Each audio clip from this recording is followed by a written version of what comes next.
નમસ્કાર દર્શક મિત્રો, હું છું ડૉક્ટર પંકજ નાગર, ગ્લોબલ એસ્ટ્રો ગુરુ. હર હંમેશની જેમ જ્યોતિષ જ્ઞાન જાગૃતિ અભિયાનના નેજા હેઠળ કંઈક વિશેષ વાત લઈને હાજર છું. તારીખ 12 ફેબ્રુઆરી 2025 રાત્રે 21:56 સૂર્ય મહારાજ મકર રાશિમાંથી કુંભ રાશિમાં પ્રવેશ કરશે. હા, ત્યાં કુંભ રાશિમાં ઓલરેડી શનિ મહારાજ ભ્રમણ કરી રહ્યા છે.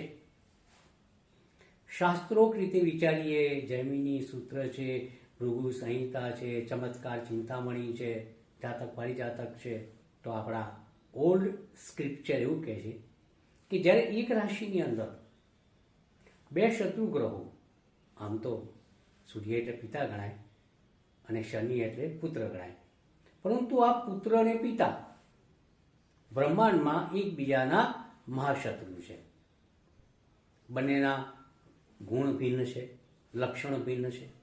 એક અગ્નિ તત્વ, બીજો વાયુ તત્વ. હવે આ બંને ગ્રહો 12 ફેબ્રુઆરી 2025ના રોજ રાત્રે 9:56 યુતિ કરશે, અને તે પણ કુંભ રાશિમાં. તો કોને લાભ થશે, કોને નુકસાન થશે? જો મિત્રો તમે જળ તત્વની રાશિના જાતક હોવ, એટલે કે કર્ક રાશિના જાતક હોવ, વૃશ્ચિક રાશિના જાતક હોવ, મીન રાશિના જાતક હોવ, તો આપે ચેતતા રહેવાનું છે. જો મિત્રો તમે મેષ રાશિના જાતક હોવ, કન્યા રાશિના જાતક હોવ, અગર ધન રાશિના જાતક હોવ, તો ચોક્કસપણે તમને લાભ થવાનો છે, એમાં લેશ માત્ર શંકા નથી. તમારા તમામ કાર્ય બહુ આસાનીથી પૂર્ણ થશે, એ વાત સુનિશ્ચિત છે. હા, અંગ્રેજી તારીખનો વિચાર તો કરવો પડે ને મિત્રો.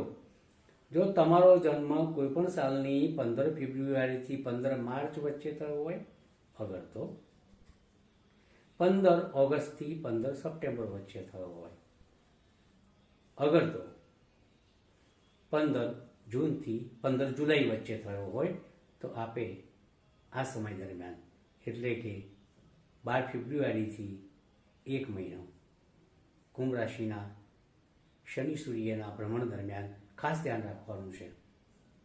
આ સમય દરમિયાન કેટલીક રાજકીય ઘટનાઓ બનશે કે જેમાં શાસક પક્ષોમાં ક્યાંક અસ્થિરતા આવી શકે છે. ક્યાંક ધાર્મિક સ્થળે, ધાર્મિક પ્રસંગે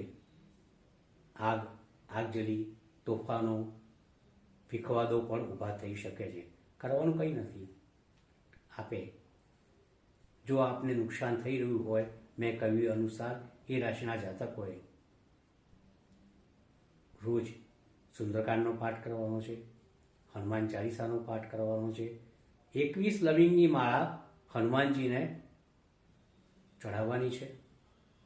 ખિસ્સાની અંદર 7 અડદના દાણા, 1 ચપટી સિંદૂર સાથે અને 7 સરસવના દાણા એક બેગ બનાવી પ્લાસ્ટિકની જીપલોકની સાથે રાખવાની છે. મારી શુભકામનાઓ તમારી સાથે છે.